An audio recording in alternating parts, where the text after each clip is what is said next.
Hello मेरे प्यारे दोस्तों, तुम्हारा बड़ा भाई हाजिर हो गया है तुम्हारे लिए क्लास 11 की इंग्लिश की स्नैपशॉट्स की वन शॉट रिवीजन लेके।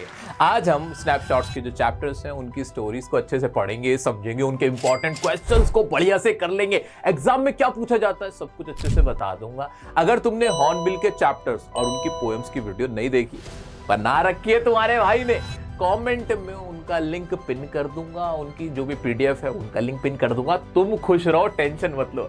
आइए शुरू करते हैं। मेरे प्यारे दोस्तों, हमारा पहला चैप्टर है the summer of the white beautiful horse by William Saroyan. इनका नाम कमेंट में लिख दो ताकि तुम्हें याद रह जाए। दोस्तों, we all have a passion for something, be it cricket, football, video games, Instagram, YouTube, actor, actress। कोई ना कोई एक ऐसी चीज, एक ऐसा इंसान हमारी जिंदगी में जरूर होता है जिसको लेके हम पागल होते हैं, दीवाने होते हैं। उसके आगे हमें कुछ सही गलत नजर नहीं आता। हम गलत रास्ते पे भी चल देते हैं कभी कभी, बस हमें वो चीज चाहिए होती है, हम उसके पीछे दीवाने होते हैं। ऐसे ही ठीक ऐसे ही अरम और मुराद नाम के दो नए उम्र के लड़के हैं जो कि 13-14 साल की उम्र के हैं। अरम 9 साल का है, मुराद 13 साल का है। तो ये एक बहुत छोटी उम्र के बच्चे हैं, लड़के हैं। इनको भी एक दीवानापन है। किस चीज का? They are crazy about horse के लिए पागल हैं। हॉर्सेस को लेके, घोड़ों को लेके इनके अंदर दीवानापन है, बड़ा शौक है घुड़सवारी करने का, हॉर्स राइड का इन्हें बहुत शौक है। अब ये कहानी कहां की है? ये अर्मेनिया की कहानी है। अर्मेनिया नाम की कंट्री है, वहां की कहानी है। तो ये बच्चे कौन से हुए? अर्मेनियन बच्चे हैं। कौन है? अरम एंड मुराद, अर्मेनियन बॉयज। एक बार लिख दो ताकि तुम्हें याद रह जाए, अपनी कॉपी में लिख लो, ठीक है। ये कहां से आते हैं? ये गैरोग्लेनियन फैमिली से आते हैं, यानी इनकी जो किले, इनके ट्राइब का नाम है, इनकी कम्युनिटी का नाम है, जो इनके कबीले का नाम है ना, वो गैरोग्लेनियन है। जैसे कि तुम्हारे यहाँ होता है ना, गुप्ता जी, वर्मा जी, शर्मा जी, चौधरी जी, खान, जितने भी ये सारे क्या है तुम्हारी, ये भी तो तुम्हारे ट्राइब्स हैं। ऐसे इनकी जाति जो थी वो क्या है? गैरोग्लेनियन फैमिली है। अब गैरोग्लेनियन फैमिली के बारे में एक चीज मशहूर थी कि ये सब लोग ना अपनी ऑनेस्टी के लिए फेमस थे। भाई साहब, मतलब ईमानदार होते थे। हर कोई जानता था सोसाइटी में कि इनसे ज्यादा ईमानदार कोई नहीं है। सबको पता होता था कि तुम गैरोग्लेनियन क्यों, यानी तुम तो बहुत ईमानदार होंगे। सबको बहुत ट्रस्ट होता था इन पे। अब अरम और मुराद करते क्या है? हम पढ़ने कैसे वाले सारे चैप्टर पहले देख रहे हैं हम मोटा मोटा, उसके बाद छोटा छोटा, तब मोटा मोटा मैं तुम्हें बताने जा रहा हूं। Aram and Murad stole a white horse. ये एक हॉर्स जो घोड़ा होता है उसको चोरी कर लेते हैं, चुरा लेते हैं किसी का घोड़ा। हाँ, मतलब ऑनेस्ट फैमिली से है लेकिन घोड़ा चुरा लेते हैं। गरीब होते हैं, पुअर है, बहुत गरीब है, खरीद तो सकते नहीं थे घोड़े को, तो चोरी करके हॉर्स राइड कर लेते हैं। Realised their mistake. बाद में उन्हें खबर होती है, उन्हें एहसास होता है कि यार ये तो गलत काम है। फिर क्या करते हैं? रिटर्न लेटर, और बाद में वापस कर देते हैं। ये था इसका मोटा मोटा, बहुत मोटा मोटा। मैंने पूरी कहानी तुम्हें बता दी है, ठीक है।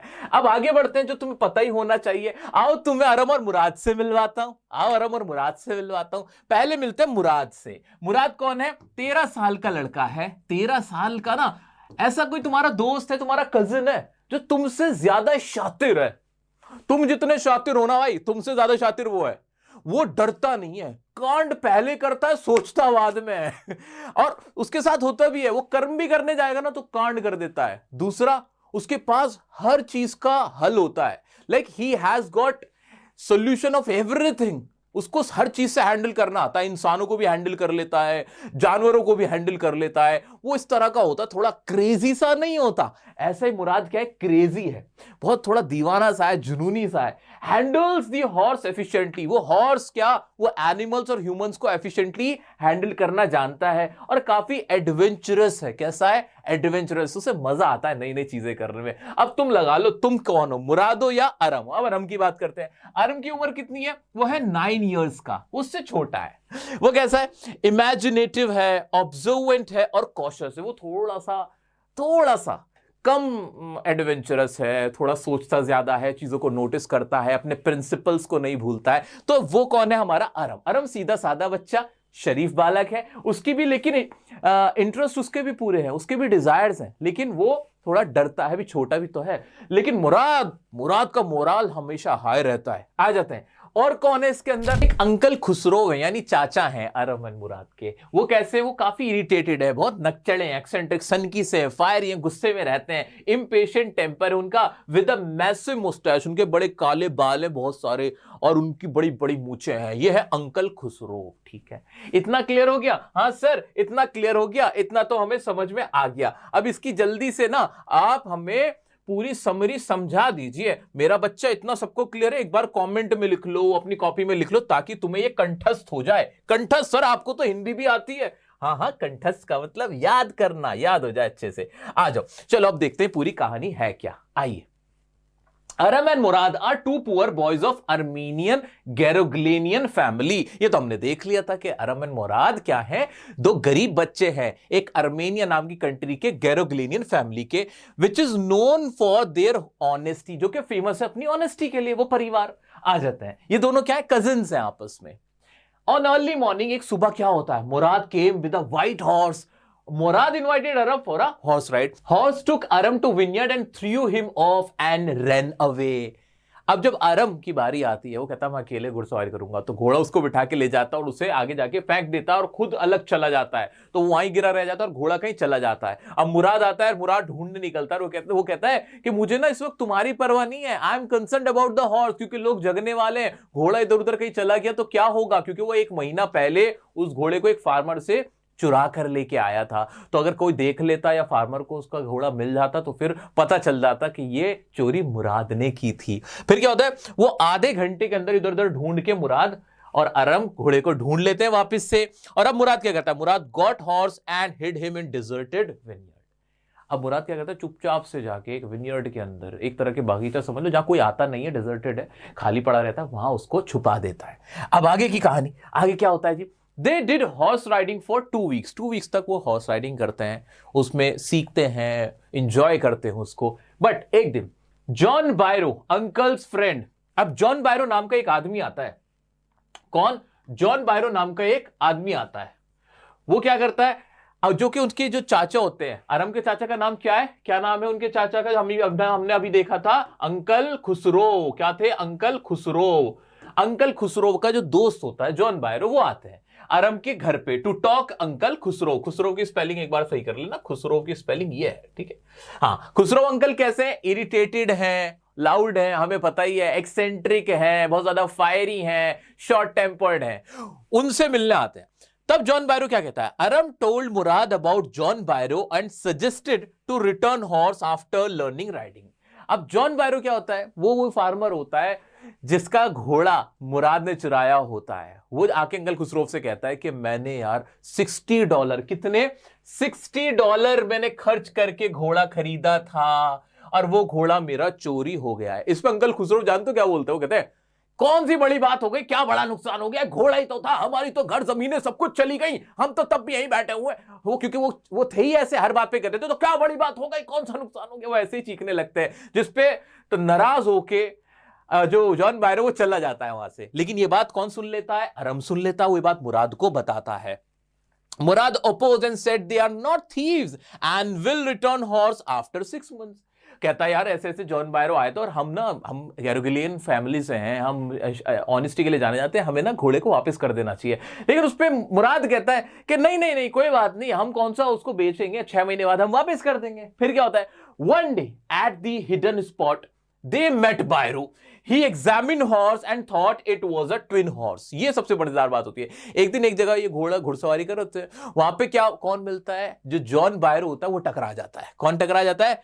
जॉन बायरो टकरा जाता है और वो कहता है ये तो बिल्कुल वैसा ही घोड़ा है जिससा मेरा बिल्कुल ट्विन है, ऐसा लग रहा है उसी का जुड़वा भाई है। लेकिन क्योंकि वो गैरोग्लेनियन फैमिलीज होते हैं, वो सोच भी नहीं सकता कि ये लोग चोरी भी कर सकते हैं। ठीक है, अब क्या होता है, अब ये पकड़े गए थे, डर गए थे बहुत, लेकिन वहां जॉन बायरो ने इन पे शक किया ही नहीं था। अब यहीं से इनको रियलाइजेशन होता है, क्या करते हैं, same afternoon they return the horse quietly to Byro's vineyard. अब इन्हें एहसास हो जाता है कि यार हम बहुत एक ऐसे परिवार से आते हैं which is famous for its honesty and it is our moral duty to give John Byro's horse to him. अब ये उसको वापस देते हैं, तो उसको वापस से इसको रिटर्न कर देते हैं, चुपचाप से जाते हैं वहां पे, घोड़ा बांध के आ जाते हैं। और रास्ते में इनको कुत्ते भी सताते, कुत्ते पीछे पड़ रहे होते हैं। लेकिन जो मुराद होता है ना, he has got like he is got the solution of everything. उसके बाद हर चीज का वे आउट होता है और वो कुत्तों से भी बच बचा के आ जाता है। तो इस तरह से इनको पता चलता है, एहसास होता है कि जो इनके परिवार के जो वैल्यूज हैं they are very important, they are famous for their honesty. कि जॉन बायरो इनको घोड़े को देखने के बाद भी विश्वास नहीं करता कि ये घोड़ा उसी का है। इससे उन्हें एहसास होता है कि उनके परिवार की वैल्यूज कितनी बड़ी हैं, कितनी उनकी रिस्पेक्ट है सोसाइटी के अंदर, और वो उन्हें रियलाइज कराती, चेंज कराती कि वो घोड़ा वापस कराते हैं। ये ब्यूटीफुल सी स्टोरी है अरम एंड मुराद की। दोस्तों ये स्टोरी तो तुम्हें समझ में आ गई होगी। इससे रिलेटेड एक दो लाइन है जो एग्जाम में बहुत पूछी जाती है, जो तुम्हें याद रखनी है। एक तो अंकल खुसरो कैसे थे ये तुम याद रख लेना है, उनका मैंने कैरेक्टर लिख दिया। दूसरा ये लाइन कि जॉन बायरो जब अपने घोड़े को देखता है तो क्या कहता है, क्या सोचता है। तो जॉन बायरो स्वॉर, यानी वो कसम खाता है। क्या कसम खाता है? That the horse was the twin of his own, कि जो घोड़ा बिल्कुल उसका ही जुड़वा भाई लग रहा है। And anyone of suspicious mind, कोई भी इंसान जो शक्की किस्म का होगा ना, could mistake it for his own, उसको बिल्कुल ऐसा लगेगा कि ये उसी का है, बिकॉज ऑफ इट्स टीथ, क्योंकि उसके दांत ऐसे हैं और वो बिल्कुल ऐसा ही नजर आता है। ये बात कौन कह रहा है? जॉन बायरो कह रहा है। एग्जाम में पूछेगा कि बताओ जॉन बायरो जब मिलता है अरम एंड मुराद से तो फिर वो क्या सोचता है, या वो कौन सा पॉइंट था जिससे जो अरम एंड मुराद है वो टर्निंग पॉइंट क्या आता है जब वो अपना घोड़ा जो जॉन बायरो को घोड़ा होता है उसे वापस कराते हैं। तो वो ऐसे वापस कराते हैं। ये लाइन तुम्हें घोल के पी जानी है। अब कुछ इसके क्वेश्चंस देख लेते हैं जो कि तुम्हारे एग्जाम में बहुत ज्यादा पूछे जाते हैं। आइए देखते हैं। दोस्तों क्वेश्चन नंबर 1 है, I couldn't believe what I saw, what was so incredible to the speaker, who is the speaker here. यहां इस कहानी का जो नरेटर है ना वो अरम है। अरम सुना रहा है पूरी कहानी। तो यहां आई कौन है? अरम है। सीधी सी बात है। क्या इनक्रेडिबल था स्पीकर के लिए? जब मुराद उसके पास आया, seeing Murad with a white beautiful horse at his door, at his window in fact, was so incredible. ठीक है, आ जाते हैं। Why did the boys return to the horse so early? बार बार आने वाला क्वेश्चन है मेरा बच्चा। तो उन्होंने रिटर्न क्यों कर दिया? हमें पता ही है कि after a joy ride on the horse the boys were returning to its hidden place, hiding place पे वहां जा रहे थे। They met John Byro. John Byro क्या कहता है? वो कसम खाता है, कहता है, बायरो स्वर करता है कि this horse is just like a twin of my own horse. वो बिल्कुल वैसे दिखता है because of its teeth and resemblance, सारी चीजें वैसी हैं। और कोई भी सस्पिशियस माइंड का इंसान क्या करेगा? Could mistake it for his own because of its teeth. ऐसे करके ये पूरी लाइन हमने भी पढ़ी थी। द बॉयज बिकेम टेरिफाइड, या और उनको रियलाइजेशन होता है, नेक्स्ट मॉर्निंग वो उसको वापस कर देते हैं। Is it clear? क्या वो वाली लाइन हम लिख सकते हैं? हाँ जी सर, लिख सकते हैं। इजी है, इजी है। अच्छा, बान का मतलब क्या होता है? बान एक तरह का तुम समझ लो गोडाउन जिसे कहते हैं ना, गोडाउन को बोलते हैं। गोडाउन को क्या बोलते हैं? बान बोलते हैं। बान में उसके जो जॉन बायरो का बान होता है उसके अंदर बांध के आ जाते हैं। Murad had a way and some sort of understanding with 3 creatures who were they। मुराद के पास ना हर चीज का एक रास्ता होता था। तो आपको बता रहे हैं कि वो कौन सी 3 क्रीचर थी जिनका उसका रास्ता होता है। मुराद was arrogant and self-assured. He knew how to handle a white horse, the farm dogs and an injured bird। ये एक छोटी छोटी सी बात हमने पढ़ ली, मोटा मोटा तो हम पढ़ चुके थे। तो उसे हॉर्स का तो आता था, कुत्ते उसने लास्ट में कुत्तों से बचा के निकाल के आया था, और एक इंजर्ड बर्ड थी। ठीक है। Byro's white horse improved in temperament. The dogs in Byro's barn did not attack him. Murad nursed the little injured Robin back to health, and he was able to fly again. It was able to fly again. तो मुराद ने क्या क्या किया था? White horse था, उस पर काबू पा लिया था बायरो के। सेकंड काम क्या किया था उसने? वो जो कुत्ते थे उनसे बचा के निकाल के लिए आया था, जो अटैक कर रहे थे जब वापस आ रहे थे। एंड तीसरा काम, उसने जो इंजर्ड बर्ड थी उसको हील करा था, हील करने में हेल्प कर दी थी। ठीक है। अच्छा, why could अरम not believe what he saw that morning? वो क्यों नहीं बिलीव कर पा रहा था? Because Murad was having a white beautiful horse, and Aram knew that Murad was very poor and he cannot purchase, he cannot buy a horse, and that was something which is unbelievable on the part of Murad, on the part of Aram। आ जाते हैं next question. Bring out the significance of the white horse in Saroyan's story. White horse का क्या significance है? तो क्या है? It's entry emphasize the cousins contrasting personality, it adds excitement action to the story.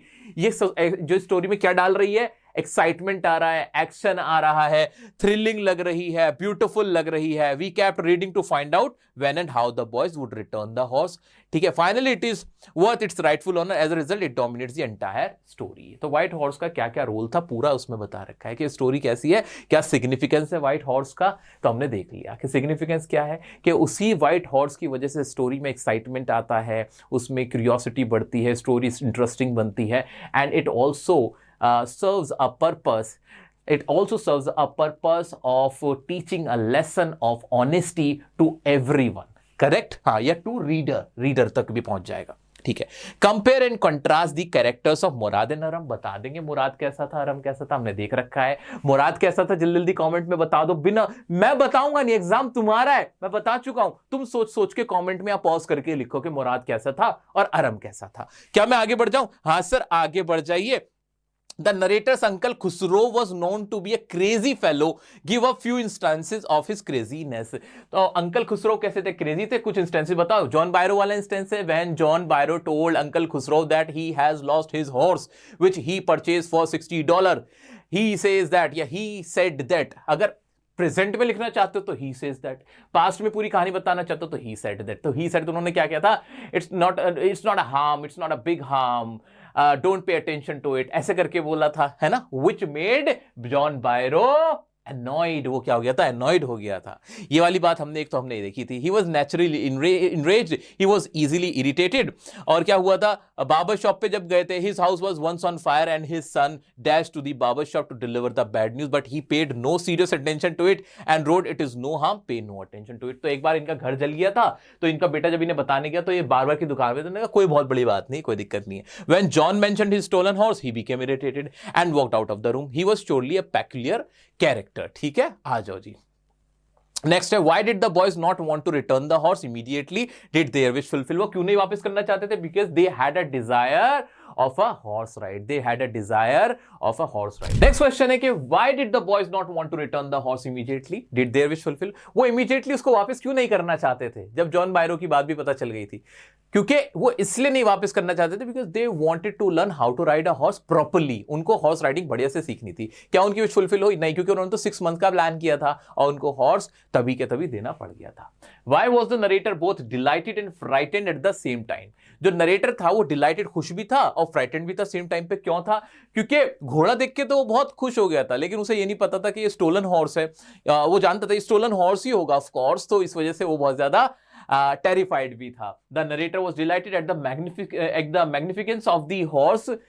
He could smell it, hear it breathing, which excited him. But what frightened him was that Murad could not have bought the horse. And the narrator realized if he had not bought the horse, then the horse must be a stolen one.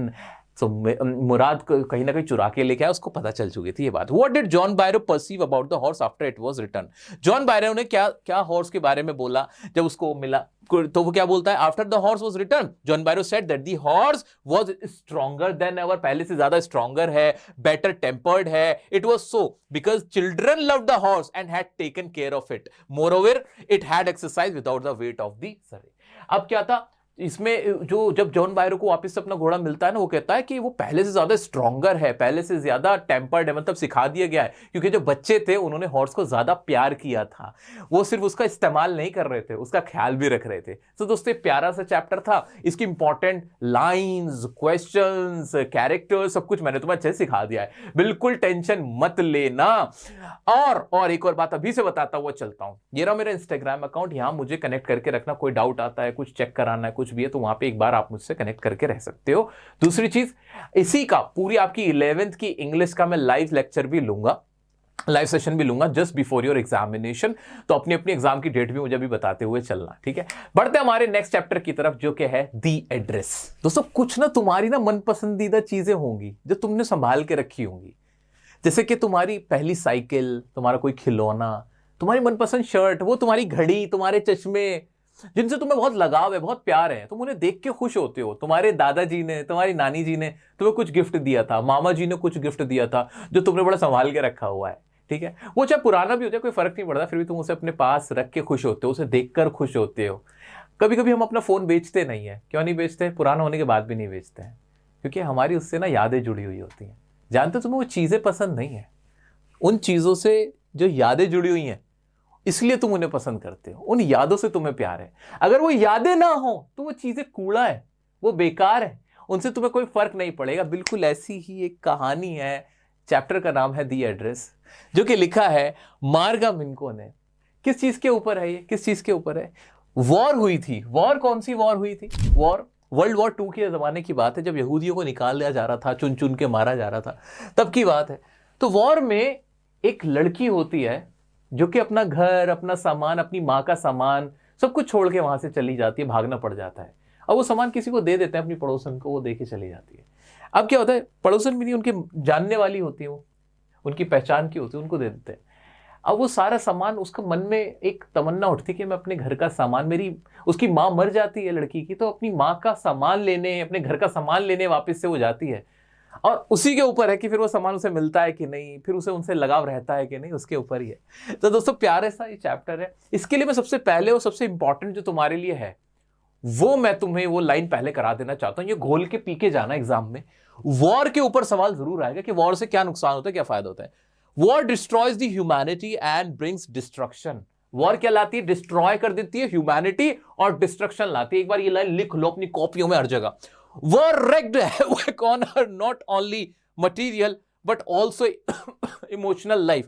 War क्या करती है? War तबाही मचा देती है, ऐसे material level पे नहीं, कैसे सामानों की तबाही नहीं होती है, बट इमोशनली भी उसकी लाइफ को, जो लेखक की लाइफ थी, जो लड़की की लाइफ थी, जो पोइट की लाइफ थी, वो भी उसने खराब कर दी थी, इमोशनल लाइफ भी बर्बाद कर दी थी। She lost her mother, her relationships, her home and everything else associated with her past life. वो अपना सब कुछ खो देती है, अपनी मदर को, अपने घर को, अपने रिश्तों को, अपनी यादों को, उन मीठे पलों को जो कि उसकी पास्ट लाइफ में बीते थे। तो ये वॉर का उस जो ऑथर थी, या जिसकी ये जो प्रोटैगनिस्ट है ऑथर, इसकी कहानी की जो लेखिका है, उनके ऊपर पूछा जाता है सवाल कि वॉर से उनको क्या क्या नुकसान हुआ था। तो ये लाइंस एकदम घोल के पी लेना, ठीक है। अब इसमें कैरेक्टर कौन सा है? कैरेक्टर कौन है? एक है मिसेस डॉर्लिंग। बड़ी शातिर औरत है यार, बड़ी शातिर औरत है। कैसी है Mrs Darling? Mrs Darling, Mrs darling मत लिख के आ जाना एग्जाम में।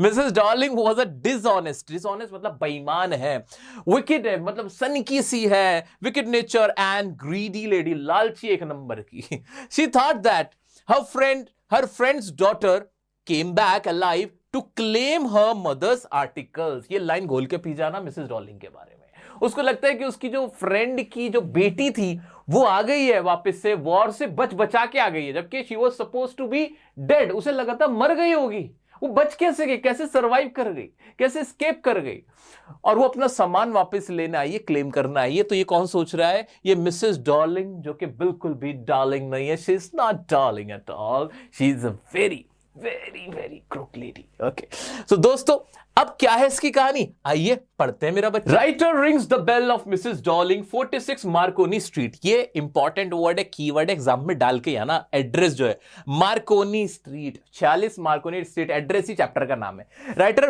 बेल रिंग करती है। शी रिसीव्ड कोल्ड रिसेप्शन, और वहां मिसेस डॉर्लिंग इनफैक्ट वो आती है और ऐसे आधा दरवाजा खुल के कहती है ये कौन, जबकि पहचान लेती है औरत लेकिन मानती नहीं है। वो कहती है मैं मिसेस एस की बेटी। जी मैंने पहचाना नहीं आपको, कौन हो आप? वो कहती है वो हाँ, देखो मेरे जरा देर हो रही है, मैं अभी बात नहीं कर पाऊंगी, मेरे को जाना है जरा, मैं लेट हो जाऊंगी। ऐसे कह के क्या कहती है? Refuse to recognise first. She notices her mother's green knitted sweater. लेकिन वो देखती है कि वो जो स्वेटर भी पहनी हुई है ना, वो किसका है? वो किसका? कार्डिगन भी किसका पहनी हुई है? वो किसका पहनी हुई? स्वेटर किसका पहनी हुई है? वो भी उसकी मां का ही पहनी हुई है। Mrs Darling did not entertain her and close the door. वो देख लेती कि इसकी नजर पड़ रही है इस कार्डिगन पे, लेकिन वो तब भी शर्माती नहीं है, बेशर्म औरत, तब भी ना वो एकदम इग्नोर करती है और कहते हैं हाँ बाद में आना, ठीक है, अब गेट बंद कर देती है। Mrs Darling did not entertain her and close the door. She goes once again. 15 years old answers the door. 15 years old daughter of Mrs. Darling वो गेट खोलती है इस बार।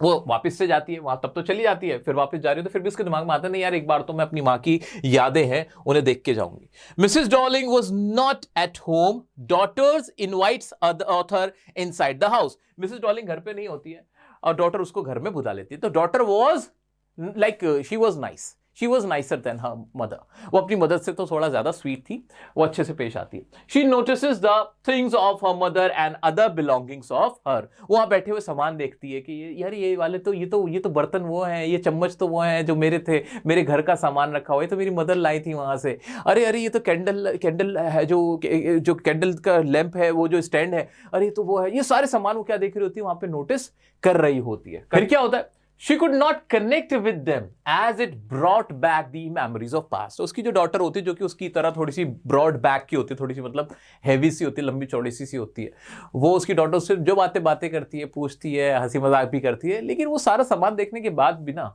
वो उनको वापस नहीं लेके जाना चाहती। क्यों? Because she could not connect with them anymore. उन सामानों से, उन आर्टिकल से ना उसकी यादें जुड़ी हुई थी, लोग जुड़े हुए थे जो कि अब इस दुनिया में नहीं रहे थे। She had lost her relationships, she had lost her mother, she had lost her house. Now they are of no use. अब वो उसका किसी तरह का कोई इस्तेमाल नहीं बचा था उन चीजों का, क्योंकि वो लोग जो उन चीजों से एसोसिएटेड थे वो अब इस दुनिया में नहीं रहे थे। बल्कि अब उनसे क्या हो रहा था, उन सामानों को देखने के बाद उसको बहुत दुख पहुंच रहा था, उन्हें याद आ रही थी। वो जो सामान थे, द थिंग्स क्या कर रहे थे, वो bring back the memories of the past, वो पास्ट की मेमोरीज वापस लेके आ रहे थे, जिनको सोचने पर शी फील्स पेन, वो क्या महसूस करती है, she feels pen. And more over, जो सबसे इंपॉर्टेंट बात थी, एक और इंपॉर्टेंट बात, वो क्या, वो जो मिसेस डॉर्लिंग थी ना, वो लालची औरत थी। She was a selfish and greedy lady. उसने ना अच्छे से सामानों को रख नहीं रखा था, तो they were not well placed, they were arranged in a tasteless manner में थे, बहुत बुरी हालत में था वो सारा सामान, जिसे देख के उसको तकलीफ महसूस हो रही थी। तो दोस्तों आइए अब देखते हैं इसके कुछ क्वेश्चन। स्टोरी बहुत सिंपल सी थी, अब इसके क्वेश्चन देखें, और इसको पहले मोटा देखा, अब छोटा देखते हैं। दोस्तों क्वेश्चन नंबर 1 है, describe the first visit of Mrs S daughter to the house of Mrs Darling. जब मिसेस डॉर्लिंग के घर पे मिसेस एस की डॉटर यानी ऑथर गई थी, तो वहां पे क्या हुआ था। सो सिंपल क्या था, उसने क्या किया था, she refuse to recognise Mrs S daughter, ये वाली बात थी। हाँ, और वो क्यों कर रही थी ऐसा, बिकॉज उसको क्या लग रहा था, she has come to claim the articles of her mother, ये वाली बात थी। हाँ बिल्कुल था, उसने पहचानने से इनकार कर दिया था। ठीक है, what is the present state of life for the narrator की अभी प्रेजेंट स्टेट क्या है, वो एक, अभी पहले हमने मोटा देखा था, अब छोटा देख रहे हैं। अभी वो एक रेंटेड घर में रहती है, she has lost her house, her mother and her relationship and all the happy memories related to the past, वो सारी चीजें हम इसमें लिख ही देंगे। ठीक है, very good.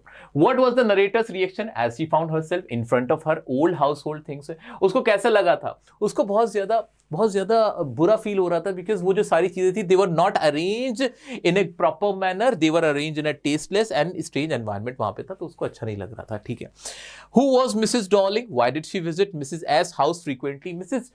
जो डॉर्लिंग थी वो कौन थी, और वो मिसेस एस के घर पे क्यों जाती थी, वो सामान लेके जाती थी, पूरा भर के सूटकेस वो वहां से लेके आती थी, सारा सामान उनका ले आती थी। तो Mrs Darling was merely N acquaintance, जानकार थी किसकी, मिसेस एस की, जो कि ऑथर की मदर थी। Mrs S belong to a wealthy Jewish family and all her possessions were beautiful and of great value, ये इंपॉर्टेंट लाइन थी। तो मिसेस डॉर्लिंग उसके घर जाती थी क्योंकि वो नॉन जूइश थी। मिसेस एस कौन थी, जूइश थी और बहुत अमीर परिवार से थी, तो वो उसकी जो बिलोंगिंग्स थी, जो पोजीशंस थे, जो बहुत इंपॉर्टेंट महंगी खूबसूरत चीजें थी, वो वहां से लेके आ जाती थी। The Second World War broke out and the Jews were persecuted everywhere. और जो Jews थे उन पे सबने अत्याचार करना शुरू कर दिया था सेकंड वर्ल्ड वॉर के अंदर। The Germans were in control. Jews had to leave their homes and possessions behind to save their lives. In this background, Mrs. Darling revived her acquaintance with Mrs. S and carried away suitcases and sackfuls of precious things. Simple से लिखेंगे कि जब second world war हुआ था, तो जो Mrs Darling थी वो क्या करती थी, she got all the possessions of या all beautiful या precious possessions of Mrs. S to her house, अपने घर पे ले आई थी, और जो कि बहुत ज्यादा जो like and those were of great values, जो कि क्या थे, बहुत महंगे थे, great values के थे, वो अपने यहाँ ले आई थी। ठीक है, comment on the title of Marga story, the address. Title तो क्या है, बहुत प्यारा टाइटल है, 46 मार्कोनी स्ट्रीट है, एंड वो क्या करता है, रेजोनेट करता है with the theme of the story. और अब इस एड्रेस को जो ऑथर है वो क्या करना चाहती है, she wants to forget the address. क्यों? क्योंकि it reminds her the past memories of और past memories of her which are very painful, जो कि बहुत पेनफुल है, जो कि वो याद नहीं करना चाहती. She wants to move on, वो मूव ऑन करना चाहती है. Okay, why did the narrator of the story want to forget the address? Same ही क्वेश्चन आ गया, वो फॉरगेट क्यों करना चाहती है? वही सेम आंसर होगा. The narrator is a young girl, a victim है वो वॉर की. The war had left her a desolate soul, but the narrator appears to be a very optimistic sort of girl. After paying a tributary visit to see her long serving household article, she decided to forget everything about her past, even the address, as she wanted to start a new. वो दोबारा से main line तो इसकी एक यही थी, as she wanted to start a new life, या she wanted to start a new journey, ऐसे करके हम लिख सकते हैं. Everything associated with her past was no longer valuable to her. अब उसके लिए वो valuable नहीं बचा था. Why did the old positions of the narrator lose their value? जो पुराने जो position, किसके position, ये word किस लिए यूज हो रहा है? चीजों के लिए. अब उसके लिए उसकी वैल्यू क्यों नहीं रही थी? बिकॉज वो हमने लाइन पहले भी पढ़ी थी, क्यों नहीं रही थी? बिकॉज अब वो क्या थे, एक तो वो टेस्टलेस मैनर में थे, प्रॉपर मैनर में नहीं थे, और दूसरा वो उसको पास्ट की मेमोरीज की याद दिलाते थे, जिससे उसको बहुत ज्यादा दुख होता था. ठीक है. What were the narrator's feelings initially about the things that had been left with Mrs. Darling? Mrs. Darling के पास जो चीजें थी, तो नरेटर का उसको लेके शुरुआत में क्या रुझान था, क्या सोचना था? वो एंशियस थी, वो उनको क्लेम नहीं करना चाहती थी, क्योंकि उसको उसके पास की मेमोरीज याद आती. ठीक है. The address is a story of human predicament that follows war. अब इसमें ही बताना है कि वॉर का क्या कहते हैं नुकसान होता है इंसान पे या नरेटर पे, क्या क्या पहुंचा. वो मैंने 3-4 लाइन तुम्हें कराई हैं, वो जरूर कर लेना. ठीक है, इतना तुम कर लोगे. अब इसमें एक इंपॉर्टेंट चीज है जो मैं तुम्हें चाहता हूं तुम्हें याद रखनी है मेरा बच्चा. वो क्या है जी? वो क्या है जी? वो मैंने तुम्हारे लिए लिख दी है कि वो कौन कौन से सामान थे, वो कौन कौन से सामान थे जो नरेटर ने वहां पे देखे, नोटिस किए मिसेस डॉर्लिंग के घर पे. क्या क्या थे वो? सिल्वर कटलरी था, pewter प्लेट्स थी, white tea pot with a gold border था, a burning marked wooden table cloth था. ये याद रख के जाना, ये याद रख के जाना. बस ये आइटम थी. एक बार कमेंट में लिख देना. ये लाइन हमने पहले भी रिपीट करी, दोबारा लिख दी थी मैंने एक बार. They were arrange in a tasteless manner. ये सामान कैसा था? ये सामान कैसा था? ये टेस्टलेस मैनर में था, बुरी तरीके से वहां पे रखा हुआ था. Moreover items were linked to relationships that no longer existed. और जितने भी आइटम्स थे वो रिलेशनशिप से लिंक्ड थे, जो कि अब इस दुनिया में नहीं रहे थे. उसकी मदर की याद आती थी, उसको अपने रिश्तेदारों की याद आती थी, फ्रेंड्स की याद आती थी, जो वहां पे अब थे ही नहीं. अब उसका घर ही खत्म हो चुका था. तो ये पूरा चैप्टर हमने बहुत अच्छे से समझा कर, मुझे पूरी उम्मीद और भरोसा और विश्वास है कि मेरे सभी साथियों ने बड़े प्यार से इसको समझा है, इसको महसूस किया, और ये सारी लाइंस उन्हें समझ में आ गई हैं. बढ़ते हैं नेक्स्ट चैप्टर की तरफ. सच सच बताना, जब तुम घर में घुसते हो सबसे पहले तुम अपनी मम्मी को ढूंढते हो ना. मम्मी कहाँ हो? अरे मम्मी. कुछ काम ना भी हो तो भी मम्मी को आवाज लगती है, आंखें आंखें ढूंढती हैं कि माँ कहाँ है, माँ कहाँ है. घर में चाहे 10,000 लोग मौजूद हो, लेकिन जो मम्मी की वैल्यू है ना, उसकी कोई कंपैरिजन ही नहीं है. पर होता क्या है, क्या कभी हम मम्मी का ख्याल रखते हैं? कभी हम सोचते हैं कि यार हमारी मम्मी इतना कुछ करती हैं, उन्हें भी तो आराम चाहिए, उन्हें भी तो छुट्टी चाहिए, उनकी भी तो एक लाइफ है. और पापा तो बस चाय बना दो, 2 कप चाय बना दो, 4 कप चाय बना दो, 2 रोटी ला दो, पानी पिला दो, बस यही लगे रहते हैं. ऑर्डर देते रहते हैं हर वक्त. ऑर्डर, मेरी शर्ट प्रेस करी कि नहीं? अरे लाओ मेरे लिए जरा खाना लगा दो, मैं लेट हो रहा हूं ऑफिस के लिए, मैं काम के लिए लेट हो रहा हूं. बस इसी में लगे रहते हैं पापा भी. वो भी भूल गए कि वो उनकी पत्नी है. भाई साथ में बैठ के बात करो, चाय वाय पियो साथ में. यही कहानी है. ये एक तरह का प्ले है, बहुत प्यारा सा जेबी प्रिस्ली का लिखा हुआ मदर्स डे, कि भाई माँ का भी एक दिन होना चाहिए. क्या कहानी, कैसी कहानी, आइए बता देता हूं. इसमें 2 औरतें हैं, एक है मिसेस पियर्सन, एक है मिसेस फिट्जगिल्ड. ठीक है, अब दोनों को मैं समझा देता हूं कौन कैसा है. मिसेस पियर्सन कैसी? बहुत प्लेजेंट है, इन हर 40s, लगभग वो 40 प्लस औरत है, और बहुत ही खुश नुमा, सबको पीपल प्लीजर, सबको खुश करने वाली, अपने परिवार का ख्याल रखने वाली बहुत प्यारी सी लेडी है. केयरिंग है, काम है, एपोलोजेटिक, कभी किसी चीज से किसी से शिकायत नहीं, एकदम ऐसे रहती है. सबमिसिव है, दबती है, सबसे दबती रहती है, बस सबके काम करती रहती है, अपने बच्चों के भी, अपने चिल्ड्रन के भी, और अपने हस्बैंड के भी. And there is Mrs Fitzgerald. Mrs Fitzgerald बिल्कुल अलग है. मिसेस फिट्जगिल्ड कैसी है? वो कॉन्फिडेंट लेडी है, वो थोड़ी उम्रदार औरत है, बहुत बोल्ड है, एग्रेसिव है, live life on her own terms. वो अपनी शर्तों पे अपनी जिंदगी गुजारती है. Loves smoking and drinking. भाई वो ड्रिंक भी करती है, स्मोक भी करती है. एंड फॉर्च्यून टेलर, और उन्होंने वो फ्यूचर भी बताती है, किस्मत भी बताती है. उन्होंने जादू भी सीख रखा है. उनके पति गए थे किसी काम की वजह से बाहर, उस दौरान उन्होंने जादू भी सीख लिया था. ठीक है, ये सारी चीजें इंपॉर्टेंट है मिसेस पियर्सन और फिट्जगिल्ड के बारे में तुम्हें पता होनी चाहिए. एक बार कॉमेंट में, अपनी कॉपी में ये लिख लो. ये इनका कैरेक्टर स्केच है जो कि बड़ा इंपॉर्टेंट है. अब क्या है इस चैप्टर में? मेजर इश्यूज बताए सोसाइटी के. एग्जाम में सवाल भी आएगा। ये 4-5 लाइन मेरा बच्चा क्या पढ़ेगा? नहीं, हाँ पढ़ेंगे ना, आ जाओ जी आ जाओ। 4-5 पॉइंट है जो तुम्हें याद रखने हैं, जिसकी वजह से चैप्टर बना है। क्या? Home makers treated poorly. जो होम मेकर्स होती हैं, जो गृहिणियां होती हैं, उनको ना बहुत बुरा ट्रीट किया जाता है। They are taken for granted, उनकी कोई वैल्यू नहीं होती। क्या लाइन इंपॉर्टेंट है? They are taken for granted. जब मैं बहुत छोटा सा था तो मुझसे किसी ने कहा था कि यार ही टेक्स मी फॉर ग्रांटेड। मेरे समझ नहीं आया यार क्या उसके बारे में बात क्या बोली। मैं बहुत देर तक सोचता रहा, फिर बाद में मुझे पता चला टेकन फॉर ग्रांटेड का मतलब होता है कि जब जी चाहा, जैसा जी चाहा वैसा बिहेव करा। तुम्हारा मन अच्छा नहीं है, कोई बात नहीं, तो बात नहीं की। तुम्हारा मन अच्छा है तो तुम मुझसे बड़े प्यार से बात करो। तो मतलब अपने हिसाब से लोगों के साथ पेश आना, ऐसे लोगों से भाई दूर रहना है, ठीक है। तो होम मेकर्स क्या होते हैं? होम मेकर्स को ना टेकन फॉर ग्रांटेड लेता है हर कोई, ठीक है। They do not get the respect, उनको रिस्पेक्ट नहीं मिलती। उनको क्या नहीं मिलती? रिस्पेक्ट नहीं मिलती है। Children take them for granted, उनके बच्चे भी उनको ऐसे ही टेकन फॉर ग्रांटेड लेते हैं। They turn into a machine, वो एक मशीन बन गई होती है। Family members don't have time for each other, और दूसरा क्या, वो आपस में भी फैमिली मेंबर्स का एक दूसरे के साथ लिए वक्त नहीं होता। अब इसमें होता क्या है, अब मैं पूरा चैप्टर मेरे बच्चा तुम लोगों को पढ़ा देता हूं कि इसके अंदर पूरी कहानी क्या है। बहुत प्यारी सी कहानी, आइए देखते हैं। बहुत प्यारी सी कहानी, मजेदार सी कहानी, प्ले है ये पूरा, आ जाइए। मिसेस फिट्जग्रिल्ड जो कि एक फॉर्च्यून टेलर है, and Mrs Pearson are two friends. ये दोनों क्या है? दो दोस्त हैं, नेबर है, ठीक है। मिसेस पी का मतलब पियर्सन है। Mrs Pearson told Mrs Fitzgerald how her family members take her for granted. वो उनसे शेयर करती मिसेस पियर्सन के यार मेरे को तो कोई समझता ही नहीं है, बस हर कोई अपने काम कराता रहता है मुझसे। Mrs Fitzgerald proposes a plan to switch bodies. वो कहती हैं मेरे पास एक प्लान है, हम क्यों ना अपनी आत्माएं बदल लें, अपने शरीर बदल लें। They switch the bodies through magic and change their personalities. वो एक मंत्र पढ़ते हैं, स्पेल करते हैं, और फिर क्या, अपनी जो पर्सनालिटीज है वो एक दूसरे से चेंज कर लेते हैं। Mrs Fitzgerald went to Mrs Pearson house. अब मिसेस फिट्जग्रिल्ड मिसेस पियर्सन के घर पे पहुंच जाती है, पर्सनालिटी चेंज हो गई, बॉडी चेंज हो गई। Her daughter Doris Pearson asked for tea and ironing her yellow silk. उनकी बेटी जो कि डोरिस होती है, डोरिस क्या कहती है कि मामा मेरी जो येलो ड्रेस है इसको प्रेस कर दो ना, और चाय कहाँ है मामा, अभी तक चाय भी नहीं बनाई। अब वो जब ऐसा बोलते तो मिसेस पियर्सन क्या करती है, जो कि असल में मिसेस फिट्जग्रिल्ड है, अब वाज स्मोकिंग। अब वो देखती है उसकी माँ स्मोकिंग करे, अरे मेरी माँ तो कभी भी नहीं सिगरेट पीती थी। That shock Doris and arguments began. उससे डोरिस जो होती है उनकी बेटी, मिसेस पियर्सन की बेटी, वो शॉक्ड हो जाती है, माँ को क्या हुआ है। अब उसे क्या पता कि उसकी माँ नहीं, ये तो मिसेस फिट्जग्रिल्ड है। अब फिर क्या होता है आगे, Mrs Pearson insults Charlie Spence, जो डोरिस फ्रेंड। वो जो चार्ली स्पेंस होता है, जो कि डोरी का बॉयफ्रेंड होता है, उसकी भी क्या कहते हैं, उसका भी मॉक करते हैं, उसका भी मजाक उड़ाते हैं, जिससे वो रोती हुई वहां से चली जाती है।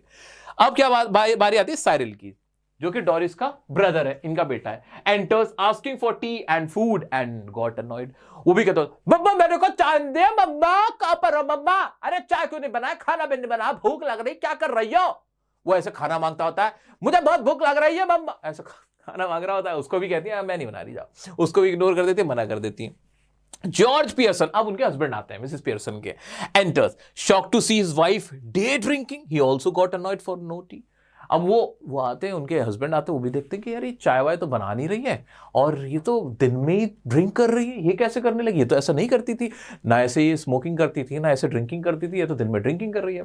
Mrs Pearson mocks him. Mrs Fitzgerald enters and calls him by name, that makes him annoyed more. Mrs Pearson क्या करती है, जो कि असल में फिट्जग्रिल्ड होती है, वो उसका मजाक उड़ाती है, कहते हैं तुम्हें पता है लोग क्या बोलते हैं क्लब में, क्या बोलते हैं पता है, क्या बोलते हैं तुम्हें बोलते हैं कि ये बस रात को लेट यहाँ पे क्लब में रहता है, और तुम्हें ना पॉम्पस बोलते हैं। पॉम्पस मतलब कौन होता है, पॉम्पस एक वर्ड है, पॉम्पस वो इंसान होता है जो अपने आप में इतराता रहता है, तुम्हें तो लोग वो बोलते हैं। ये सुन के भाई उसके आग लग जाती है, हस्बैंड के मिसेस पियर्सन के। इतने में ही ना जो कि मिसेस फिट्जग्रिल्ड है, जो कि असल में मिसेस पियर्सन है, वो एंटर कर जाती है, उसकी सगी बीवी एंटर कर जाती है, और नाम से बुलाती है जॉर्ज। और ये सुनकर उसको और गुस्सा आता है कि ये पड़ोसन मुझे नाम से कैसे बुला रही है। और वो क्या करती है, मिसेस पियर्सन ब्रिंग्स, क्या कहता है, Mrs Pearson makes him mocks him. Mrs Fitzgerald enters and calls him by name, that makes him annoyed more. Mrs Pearson brings all family member on track whoever tries to argue with Mrs Fitzgerald. अब Mrs Pearson, जो कि असल में फिट्जग्रिल्ड है, वो सारे family member को track पे लेके आ जाती है, जो भी उनसे आर्ग्यू करने की कोशिश करता है। फिर क्या होता है, they switch their bodies again and Mrs Fitzgerald tells Mrs Pumphrey कह रहा हूं, पियर्सन, पम्फ्री याद आ रही है मुझे, क्लास 10th वाली याद है। सब समझ गए होंगे क्लास 10 में जिन्होंने मुझसे पढ़ा होगा कौन है पेम्फ्री। ठीक है, मिसेस फिजग्रिल tells Mrs Pearson how important to dominate once in a while. ये सबसे इंपॉर्टेंट लाइन है इस पूरे चैप्टर की। उसको समझाती है मिसेस फिजग्रिल मिसेस पियर्सन को, बॉडी बदल लेते हैं वापस से, मिसेस पियर्सन हो गई, फिजग्रिल हो गई, कि देखो कभी कभी ना एक आधा बार डोमिनेट होना भी ठीक होता है अपने अधिकारों के लिए। So it's good, it's normal, it's important to dominate once in a while, कभी कभी डोमिनेट हो जाया करो। फिर क्या होता है, the family enters and Mrs Pearson suggest to play rummy and kids make supper बोलते रात के खाने को। और फिर एक प्ले का पूरा प्ले चल रहा है ना, वहां दिखाते कि फैमिली साथ में बैठती है, रमी खेलती है और बच्चे क्या बताते हैं, बनाते हैं, खाना पकाते हैं। Everyone agreed and got relief too. हर कोई मान लेता, राजी हो जाता, जैसे ही टाइट करा सारे टाइट हो लिए। तो दोस्तों पूरी कहानी थी, प्ले था, बड़ा प्यारा सा था, जिसका हमने पहले ही समझ लिया था कि इसमें किस चीज के ऊपर है कि home makers and specially mothers are taken for granted, they don't get the respect they deserve. वो रिस्पेक्ट नहीं मिलती जिसे वो डिजर्व करते हैं। They're all family members. They just trying to use the homemakers. वो homemakers को सिर्फ यूज कर रहे होते हैं without thinking about their personal life, their own life. उनके बारे में नहीं सोच रहे होते। ये हमने देख लिया था, ठीक है। हाँ जी सर, अब इसमें कुछ इंपॉर्टेंट बात क्या है जो याद रखना, डोरिस के साथ मिसेस फिजग्रिल ने क्या किया था, जो कि मिसेस पियर्सन बनी हुई थी, क्या किया था, इंक्वायरी अबाउट येलो ड्रेस करी तो टी के बारे में कर तो मना कर दिया, मॉक्स करा उसके बॉयफ्रेंड को 40 पेंस को, और साइरिल के साथ क्या किया था, उसको भी चाय और खाने के लिए मना कर दिया था, टी एंड फूड उसके लिए भी क्या कर दिया था, मना कर दिया था, ठीक है। और जब मिस्टर पियर्सन आए थे, जॉर्ज, जिनका नाम क्या है, जॉर्ज पियर्सन, पूरा नाम क्या है, जॉर्ज पियर्सन, वो आए तो decline T, called by name और उसका मजाक उड़ाया था। ये सारे काम किए थे मिसेस फिजग्रिल ने, ये तुम्हें याद रखने हैं। अब हम बढ़ जाते हैं इसके क्वेश्चंस की तरफ, जो कि बहुत आसान है, बहुत मजेदार है, तुम्हें भी मजा आएगा इसको पढ़ते हुए, ठीक है। आओ चलो देखते हैं। हाँ जी, क्वेश्चन करते हैं इसके, आइए आसान से question. Who is Cyril? How does he behave with his mother? Cyril कौन है? Cyril is the brother of Doris. कौन है? उनका सन है। क्या कहते हैं, Cyril is Annie's son. He shows no regard for his mother. He desires that whatever he orders his mother to do be completed as soon as possible. वो चाहता था कि जैसे ही वो कोई ऑर्डर करे वो सारी चीजें जल्दी से जल्दी पूरी हो जाए, उनका बेटा है। How did Mrs. Fitzgerald utilize her husband posting in the East? Mrs. Fitzgerald ने अपने हस्बैंड की पोस्टिंग जो ईस्ट में हुई थी उसको कैसे यूटिलाइज किया, वो कैसे यूटिलाइज किया था, she made the most of her time there by learning fortune telling and magic spells to exchange personalities. ये लाइन बस तुम्हें याद रखनी है। हमने पहले मोटा मोटा देखा, अब मेरे बच्चे छोटा छोटा देख रहे हैं। हो गया पूरा चैप्टर खत्म कि मिसेस फिजग्रिल ने जब उनके हस्बैंड की पोस्टिंग कहीं बाहर हो गई थी, ईस्ट में हो गई थी, तो उन्होंने क्या किया था, उन्होंने ये किया था कि उन्होंने फॉर्च्यून टेलिंग और मैजिक स्पेल्स, जो पर्सनालिटी स्पेल्स मतलब वो मंत्र वगैरह सीख लिए थे उन्होंने, जिससे पर्सनालिटीज बदली जा सकती थी, ठीक है। और इसका इस्तेमाल करके उन्होंने परिवार के झगड़े थे सब उनको सॉल्व करने में हेल्प करी थी। व्हाट एडवाइस डिड मिसेस फिजग्रिल give to Annie after, Annie कौन है, Mrs Pearson, after reversion to their original personalities? क्या एडवाइस दी थी उन्होंने? ये तो कहा था कि it's important to dominate once in a while in order to show your worth. यही तो था कि कभी कभी डोमिनेट हो जाना भी सही रहता है। Then let me do it, what does Mrs फिजग्रिल want to do, Annie was, then let me do it, मुझे ये करने दो। ये कहने का मतलब क्या था, क्या करना चाहती थी मिसेस फिजग्रिल, वो क्या करना चाहती थी, हर फैमिली मिसट्रीटेड हर, जो मिसेस एनी थी मिसेस पियर्सन थी, उनकी फैमिली उनको बहुत मिसट्रीट करती थी। On the other hand couldn't even raise her voice, अपनी आवाज नहीं उठा सकती थी, लेट अलोन टीचिंग फैमिली। तो मतलब वो सारे जब कंसर्न रखती है कि my family just takes me for granted, मुझे बच्चे और मेरी फैमिली टेकन फॉर ग्रांटेड रखते हैं, मेरे बारे में नहीं सोचते, देन मिसेस फिजग्रिल क्या कहते हैं कि I will have a plan, I will teach them a lesson, you can not raise your voice, so I will on your behalf I will do it for you, मैं तुम्हारे लिए करूंगी। Who is the first one to face the mother's iron house? पहला कौन था? पहला उनकी daughter थी, हमने देखा था, डोरिस। कौन थी पहले? डोरिस थी। डोरिस को कैसे कैसे परेशान किया था तुम बता देना। What was mister Pearson called behind his back in the club? Club में उन्हें क्या कहा जाता? पॉम्पस। हमने देखा था पॉम्पी जिसे कहते हैं पॉम्पस। वो इंसान पॉम्पस इंसान होता है जो झूठा अपना एटीट्यूड रख के दिखाता है, अपने आप को हमेशा सही समझता है, वो होता है पॉम्पस, ठीक है। हाउ डिड मिसेस फिजग्रिल and Mrs Pearson exchange bodies? कैसे उन्होंने एक्सचेंज की थी? उन्होंने एक स्पेल पढ़ा था जो कि उसने जादू सीखा हुआ था, किसने? मिसेस फिजग्रिल ने। और उन्होंने एक स्पेल पढ़ा था और जिससे पढ़ने के बाद, मैजिक स्पेल को पढ़ने के बाद, मैजिक स्पेल मतलब मैजिक मंत्र जो पढ़ने के बाद उन्होंने अपनी एक दूसरे की पर्सनैलिटीज एक्सचेंज कर ली थी, ठीक है। हाँ जी, उन्होंने होल्डिंग हैंड, थोड़ी सी और डिटेलिंग ले लेते हैं। Holding hands they chanted a spell after muttering the the spell their muscles relaxed as if they were dead, उनके मसल्स रिलैक्स हो गए जैसे कि वो खत्म हो गए हों। Then within a few minutes they came back to life with the others personality. ये छोटी छोटी सी बात हमने देख ली कि उनकी जो मसल्स थे वो डेड हो गए थे, रिलैक्स हो गए थे, और उसके बाद they came back to the life. How did the family spend the night, family ने कैसे स्पेंड करी नाइट, रमी खेलते हुए की थी। Where children were suppose to make the supper, वो सपर बनाने का काम किसका था, बच्चों का था, रमी खेलने का, और साथ में उन्होंने एक अच्छा टाइम बिताया। मेरा बच्चा, इसके सारे इंपॉर्टेंट चैप्टर क्वेश्चंस हम लोगों ने ऑलमोस्ट कर ही लिए हैं। अब मुझे लगता है कि इसमें तुम्हें भी कुछ ज्यादा बचा नहीं है, आराम से कर लोगे। बहुत आसानी से कैरेक्टर स्केच पूछ रहा है मिस्टर पियर्सन के फिजिकल के, क्या बता नहीं सकता मेरा बच्चा? हाँ सर बता सकते हैं यार, इतना आसान है, पियर्सन कैसी थी, फिजिकल कैसी थी, यही बताना है। बता दोगे, बहुत अच्छा बता दोगे। अब बढ़ते हैं हमारे नेक्स्ट चैप्टर की तरफ। मुझे पूरी उम्मीद है कि तुम अब सारी चीजें कवर करते हुए चल रहे हो। अपने और भी जो भी तुम्हारे स्कूल के अंदर क्वेश्चन कराए, अब तुम वो भी देखने बैठोगे तो वो भी तुम्हें बेटर वे में समझ में आ जाएंगे, कॉन्फिडेंस बूस्ट होगा। बढ़ेंगे हमारे नेक्स्ट चैप्टर की तरफ। दोस्तों ये कहानी है जन्म की कहानी, बर्थ की कहानी, कि एक माँ जब अपने बच्चे को जन्म देती है तो कैसे अपनी जान पे खेल के वो एक बच्चे को जन्म देती है। माँ का सेक्रीफाइस कोई नहीं महसूस कर सकता, उससे ऊपर कुछ नहीं होता है। कैसे बहुत सारे मोमेंट्स आते हैं जहां माँ की जान जा रही होती है, वो बिल्कुल मरने हाल होती है, कभी बच्चा मरने वाला होता है। ऐसी सिचुएशन में एक डॉक्टर कैसे दोनों माँ और बच्चे को बचाते हैं, वो कहानी है हमारी बर्थ चैप्टर की कहानी। बहुत प्यारा चैप्टर है, तुम्हें प्यार हो जाएगा इस चैप्टर से। आओ इसको देखते हैं, इसको महसूस करते हैं। Andrew had a fight with his lover Christine. Andrew जो कि एक डॉक्टर है, वो थोड़ा सा उसका मूड खराब ही था। ही वॉज डेविस्टेटेड, क्योंकि उसका अपनी जो उसकी गर्लफ्रेंड थी, प्रेमिका थी, उसके साथ उसका झगड़ा था। तो वो उसको सोच के, उसकी लड़ाई को सोच के बहुत ज़्यादा उदास था। उस मोमेंट पे क्या होता है रात के टाइम, ही फाइंड्स जो मॉर्गन क्या करता है आउटसाइड हिज हाउस। वो देखता है कि वो उसका इंतजार कर रहा है, उसको बुलाने आया है। कि कौन जो मॉर्गन कौन है? जो मॉर्गन कौन है? Outside his house midnight. जो कि जो मॉर्गन कौन है कि एक व्यक्ति है जो कि अपनी बीवी जो and Susan expecting a child need his help, जिसकी बीवी एक एक्सपेक्ट कर रही है, एक बच्चे एक्सपेक्ट कर रही है, मतलब उसकी डिलीवरी होने वाली है। वो उसको लेने आता है। वो थोड़ा सा झिझकता भी है कि नहीं वो, लेकिन वो कहता है नहीं आप कर लोगे, आ जाओ। He went house, saw that there is some time left, her mother offered tea. अब वो घर में जाता है, और घर में जाके बेडरूम में देखता है तो वहाँ एक बूढ़ी औरत होती है, ग्रे हेयर्ड, जो कि उसकी मदर होती है वहाँ पे। और वो क्या कर रही होती है, ब्लैक कलर के कपड़ों में होती है। वो उसे चाय ऑफर करती है। वो कहता है नहीं आप ये मत सोचो मैं आज चला जाऊंगा, मैं यहीं पर हूँ। लेकिन फिर भी वो फिर चाय उसको ऑफर करती है, चाय वाय पियो। आप उसको बिठाते हैं, लेकिन अभी टाइम था, बच्चे को होने में अभी टाइम था। तो वो घड़ी की टिक टॉक की आवाज़ आ रही थी, talk talk talk talk talk, और वो वहाँ बैठा हुआ इंतजार करता है। इस दौरान वो शादी के बारे में सोचता है कि यार वाकई में यार रिलेशनशिप्स क्या होते हैं, वाकई में शादी क्या है। शादी का मतलब तो ये होना चाहिए ना, जो आपकी ज़िंदगी आसान हो, प्यार हो, मोहब्बत हो, सुकून हो।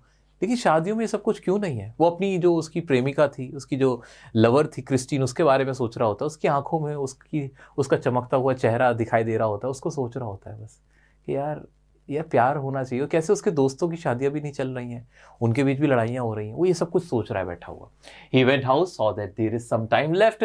Her mother offered tea. He begins thinking about his girlfriend, how his friends too are having problems in a relationship. कि उसके फ्रेंड्स के भी प्रॉब्लम है रिलेशनशिप्स में। He feels marriage is for peace and happiness. भाई marriage तो piece और happiness के लिए है। After the delivery, both mother and son were unconscious. अब क्या होता है, वो टाइम आ जाता है कि जहाँ डिलीवरी का टाइम होता है। एंड फाइनली क्या होता है कि एक बच्चा डिलीवर होता है, लेकिन दोनों ही माँ और जो बच्चा होता है वो बेहोश हो जाते हैं। अब क्या प्रॉब्लम आ रही थी? The child was lifeless. Problem ये होती है जो बच्चा होता है ना, एकदम सफ़ेद होता है, पीले कलर का, बिल्कुल सफ़ेद ऐसा होता है जैसे उसे बताया गया कि एनिमल का जैसे फैट हो, बिल्कुल वैसा होता है। उसमें लाइफ ही नहीं होती, उसकी हड्डियों में कोई जान ही नहीं होती है, क्योंकि ऑक्सीजन उसकी हड्डियों में नहीं पहुंचा हुआ होता है। अब क्या होता है, एंड्रू लुक्स सुजैन फर्स्ट। अब सुजैन जो कि मदर है, वो भी बेचारी मौत के मुंह में है, वो भी, उसकी भी पल्स डाउन हो रही होती है। अब वो सोचता है इन दोनों में से मैं पहले किसको बचाऊं। ऐसे में वो क्या करता है, he injected some medicines, regain pulse, Susan regain pulse and turn to child. पहले वो क्या करता है, माँ को बचाता है, माँ को पहले इंजेक्शन देता है। जैसे उसकी पल्स गेन होती है, वो थोड़ा सा जान आती है उसके अंदर, तब वो बच्चे की तरफ जाके देखता है। बच्चा क्या होता है, he instructed nurse to get hot and cold water. बच्चा बिल्कुल लाइफलेस होता है, उसमें जान नहीं होती है, पीला पड़ा हुआ होता है, एकदम सफ़ेद, यानी बच्चा एक तरह से मरा हुआ पैदा हुआ होता है। और सुजैन को बच्चे से इतना प्यार होता है कि वो उसको कहती है कि मुझे क्लोरोफॉर्म मत सूंघाना, मुझे बेहोश मत करना, उस जमाने में क्लोरोफॉर्म से बेहोश करते होंगे, तो वो मत सुंघाना मुझे, क्योंकि इससे ना मेरे बच्चे पे असर पड़ेगा, उसको नुकसान होगा, तो मुझे हिम्मत सुंघाना, तुम मुझे ऐसे रहने देना। तो वो इतना दर्द सहती है और फाइनली देखती है कि बच्चा मरा हुआ पैदा हुआ है। सोचो इतनी तकलीफ झेलने के बाद, जान की बाजी खेलने के बाद, मतलब she risked her life, the mother Suzanne, she risked her life for her child, and eventually what she saw, what happened, the child is lifeless, उसमें तो लाइफ ही नहीं है। अब क्या हो रहा होता है, अब वो इंस्ट्रक्ट करता है नर्स को कि हॉट एंड कोल्ड वाटर लेके आओ, और उसने पहले भी पास्ट में भी इस तरह के बच्चों को बचाने की कोशिश की है। जब बच्चों में जान नहीं होती तो क्या करता है, he juggle the child in hot and cold water simultaneously. पहले हॉट वाटर में डालता है, फिर कोल्ड वाटर में डालता है, ऐसे ऐसे उस पर हाथ फेरता है, इसके चेस्ट पे पुश करता है, उसको रब करता है चेस्ट पे, पुश तो नहीं कर सकता, तो ये सारी चीजें करता है। नथिंग हैपेंड, कुछ नहीं होता। He continued the procedure, suddenly the child got his breath. वो एक कंटिन्यू करता रहता है हड़बड़ाहट में, बच्चा मरा हुआ है, वो उसे जिंदा करने की कोशिश कर रहा है, हड़बड़ा, फाइनली बच्चा सांस लेता है और उसका जो कलर सफेद था पूरा उसकी बॉडी का, वो एकदम से पिंक हो जाता है, उसके अंदर जान आ जाती है। मिरेकल होता है, that was the miracle basically. And then he walked home with a sense of accomplishment. उसकी जान में जान आती है, उसको ऐसा लगता है yes I did something, I saved two lives, and उसको बहुत सेंस ऑफ अकम्प्लिशमेंट फील होती है। And that's the beautiful story of the chapter birth. And बहुत प्यारी स्टोरी, शायद अभी तुम्हें इतनी ये कनेक्टेड ना फील हो, जब कल को आज से 10 साल बाद, आज से 12 साल बाद, जो भी तुम्हारी अभी उम्र रही हो, जब तुम्हारी शादी होगी, तुम्हारे बच्चा होगा, खासतौर से जो महिलाएं मेरे को देख रही हैं, मेरी बच्चियां देख रही हैं, बहनें देख रही हैं छोटी, तुम लोग जब बच्चों, लड़के लोग तो तब भी नहीं एहसास कर पाते बर्थ का, एक बर्थ की तकलीफ क्या होती है, लेकिन औरतों को पता होता है। तो तुम ये पूरा चैप्टर तुम्हें तब याद आएगा। तो इट्स अ ब्यूटीफुल चैप्टर। ये बताता है कि एक माँ की क्या वैल्यू होती है, कैसे दुख भर के वो अपने बच्चे को जन्म देती है। तो ये एहसास है, ये बहुत प्यारा चैप्टर है दोस्तों। आइए इसके क्वेश्चंस की तरफ बढ़ जाते हैं। क्या इसके मेन क्वेश्चन बनते हैं? वैसे तो मोटा माटी मैंने तुम्हें बता ही दिया है। अभी हमने देखा हर चैप्टर का, हम देख रहे हैं मोटा मोटा, तो इसका भी हमने मोटा मोटा तो अच्छे से देख लिया। अब इसका छोटा छोटा देख लेते हैं, इसका छोटा छोटा देख लेते हैं। आइए मेरे प्यारे दोस्तों, आइए इसका छोटा छोटा देखते हैं आज। हाँ जी, क्वेश्चन है, हु वॉज जो Morgan and why was he waiting for Andrew? जो मॉर्गन कौन था जो कि एंड्रू को लेने आया था? हमें पता है कि जो मॉर्गन कौन था। जो Morgan was a large and strong person who worked as a mining dealer. वो एक माइनिंग डीलर था। ये छोटी सी डिटेल हमें पता हो गई, लेकिन मेनली क्या था, वो क्या कर रहा था, he was waiting for Andrew because his wife was expecting a baby. Pregnant word मत लिख के आना मेरा बच्चा, प्रेग्नेंट कीवर्ड नहीं है, कीवर्ड यहां एक्सपेक्टिंग अ बेबी है। तो ये फ्रेज लिखना है कि his wife was expecting a baby and he needed Andrew to assist his wife. ठीक है। Write a brief note about Suzanne's mother. Suzanne की मदर कैसी थी भाई? वो ग्रे कलर थी, ओल्डर वुमन थी, नियरली 70 ईयर्स की थी। शी टॉल थी, ग्रे हेयर थी, ब्लैक कलर के कपड़ों में थी। The author described her as a wise and experience woman थी। शी ऑफर्ड एंड्रू टी, वो एंड्रू को ऑफर करती है T that he could not live, ताकि वो वहां से जाए ना। She was also closely observing him. She had a great expectation of A grand child from her daughter. और वो ग्रैंड चाइल्ड चाहती थी और वो बहुत एक्सपेक्ट कर रही थी, सोच रही थी कि सब कुछ अच्छे से हो जाए। तो ये ग्रैंड मदर के बारे में है। ठीक है। What was Andrew's thought regarding marriage? Andrew की क्या थॉट थी? हमने पढ़ा था ना कि एंड्रू की थॉट ये थी कि marriage is for peace and happiness, but her friends are having problems in their relationship. ये सब कुछ वो ये महसूस कर रहा था, क्योंकि उसकी खुद की भी मैरिज को लेके तो ऑप्टिमिस्टिक सोच थी उसको, मतलब he feels good about marriage. But the main problem was he was having fight with her girlfriend Christine, जिसकी वजह से वो बहुत ज़्यादा डेविस्टेटेड था। ठीक है। Describe how Andrew brought the child back to life. वो कैसे बैक टू लाइफ, ये मेन इसका इंपॉर्टेंट क्वेश्चन बनता है। पहले वो हॉट वाटर में, पहले तो यही बताना होगा कि स्टार्टिंग में क्या हुआ था कि चाइल्ड वॉज लाइफलेस, है ना। After the birth the child was lifeless, वो लाइफलेस नहीं था। There was no heartbeat नहीं थी। देन फिर क्या हुआ था, उसने फिर कोल्ड वाटर और कोल्ड और हॉट वाटर में उसको रखा, करता रहा, प्रोसीजर को करता रहा, और फाइनली चाइल्ड को उसने रिवाइव कर लिया। So he could not accept the fact that the baby was lifeless. He closely observe the baby and recognised the disease to be asphyxia. Asphyxia pallida नाम की ये इंपॉर्टेंट कीवर्ड है। छोटी वाली बात हमने देख ली कि एस्फीजिया था, उसको ये प्रॉब्लम थी, बीमारी थी। He remembered one such case and asked the nurse to bring basins and hot and cold water. वो नर्स से क्या बोलता है, बेसिन ले आओ और हॉट एंड कोल्ड वाटर ले आओ। Then he filled one basin with warm water and the other with cold water. एक बेसिन में हॉट वाटर रखता है और एक बेसिन में कोल्ड वाटर रखता है। He started to plunge the baby into cold and warm water alternatingly. After doing this for half an hour, the baby gave no sign of breathing. For one last try, he started to rub a towel against the child's chest to initiate respiration. आधे घंटे तक वो ऐसा करता रहता है, उससे कुछ नहीं होता, सांस नहीं आती. फिर वो क्या करता है, एक टॉवल लेता है और रब करता है चाइल्ड के चेस्ट पे to initiate respiration. Suddenly a miracle happened. The baby began to breathe. ये सबसे इंपॉर्टेंट लाइंस है, सबसे इंपॉर्टेंट पॉइंट है इस चैप्टर का कि बेबी कैसे रिवाइव होता है. तो तुम भी सीख लो भाई, बेबी कैसे रिवाइव होता है. ऐसे रिवाइव होता है कि खुदा ना खास्ता, ऊपर वाला ना करे, किसी भी तरह से कोई बच्चा इस तरह से होता है तो उसके साथ क्या किया जाता है, हॉट एंड कोल्ड वाटर में रखा जाता है और चाइल्ड को ऐसे उसके चेस्ट पे टॉवल को ऐसे रब किया जाता है. तो ये एक तरीका होता है. Okay. Crime made the nurse sob and Andrew almost fainted in excitement. तो एंड्रू भी खुशी के मारे एकदम ऑलमोस्ट बेहोश हो गया था क्योंकि आधे घंटे से लगा हुआ था भाई वो उसको जिंदा करने के चक्कर में. और सारी नर्स भी खुशी के मारे रो रही थी, वो सुस्कियों से रोने लगी थी. वहाँ बहुत खुशी का माहौल हो गया था. What did the stillborn child look like when Andrew turned his attention to it. वो कैसा दिखता था जो छोटा छोटा बच्चा था पहले. तो कैसा था वो, Andrew drew the child out. It had a limp warm body that was as white and soft as animal fat. Animal fat जैसी वाइट थी, बाद में क्या हो गई थी वो पिंक हो गई थी जब वो सही हो गया था. What did Andrew do to restore life in the stillborn child? Bar bar same ही क्वेश्चन रिपीट हो रहा है. मुझे पूरी उम्मीद है तुम इसका आंसर बहुत अच्छे से लिख सकते हो कि उसने 2 बेसिन्स लाने को कहा, हॉट एंड कोल्ड वाटर के. उसके बाद पहले हॉट में डाला, कोल्ड में डाला. हाफ एन आवर तक he kept doing this for half an hour but nothing happened. The child could not breathe. After that one last time what he did, he rubbed a towel on the chest of the newborn and the miracle happened. The child got the life and he started breathing. That made nurse Rob and almost fainted Andrew in excitement. क्या ये answer मेरे सभी बच्चे लिख सकते हैं? मुझे पूरी उम्मीद और विश्वास है कि अब तो तुम्हें भी मेरे साथ ये लाइन्स याद हो गई होंगी. एक बार लिख के देखना मेरे जान, तुम एक बार लिख के देखोगे ना मेरे चंदो, मेरी चांदनी, तो तुम्हें बहुत कॉन्फिडेंस आएगा. एक बार ऐसे रफ में लिख लो, चाहे यार एग्जाम में चाहे 2 घंटे बचे, 1 घंटा बचा, ऐसे नहीं, ऐसे रफ में लिखो ताकि माइंड में पॉइंट लिख लो चाहे. ये इंपॉर्टेंट है, ये इसका रस है. आओ चलो अब बढ़ते हैं हमारे नेक्स्ट चैप्टर की तरफ. दोस्तों नेक्स्ट चैप्टर नहीं एक तरह की पोयम है जो कि विक्रम सेठ की लिखी हुई है. बहुत प्यारी, बहुत फनी, ह्यूमरस है. इसमें क्या होता है, किंग होता है. किंग क्या बनवाता है, एक मेहराब बनवाता है जिसे आर्च कहते हैं, वो बनवाता है. और वो उसका ना साइज बनने का ना छोटा हो जाता है. मेहराब का साइज ना छोटा बनता है जिसमें से किंग जा रहा होता है और उसका ताज उसमें टकराता है और ताज गिर जाता है. यहां से असली कहानी शुरू होती है. तो एक बेवकूफ किंग है तरीके से देखा जाए, उसकी कहानी है. आओ जल्दी से पहले इसको समझ लेते हैं. The story begins with a just and placid king who orders the construction of a triumphal arch to edify his people. लोगों को उपदेश देने के लिए, दिखाने के लिए मैं कितना अच्छा हूँ, कितना इंसाफ परस्त हूँ, न्याय संगत हूँ, ये दिखाने के लिए वो एक आर्च बनवाता है. However, the arch is built too low. Arch जो होता है थोड़ा छोटा बनता है, काफी नीचे रहता है. And when the king rides under it, his crown is knocked off. उसका जो क्राउन होता है वो knocked off हो जाता है, नीचे गिर जाता है. Insulted, the king declares this a disgrace and orders the chief of builders to be hanged. अब उसको बुरा लगता है, अपमान लगता है, और वो क्या ऑर्डर देता है कि जो भी बिल्डर है, चीफ बिल्डर है, उसको फांसी पे लटकाया जाएगा. अब क्या होता है, कहानी यहां से शुरू होती है. अभी लोग एक दूसरे को ब्लेम करने लग जाते हैं.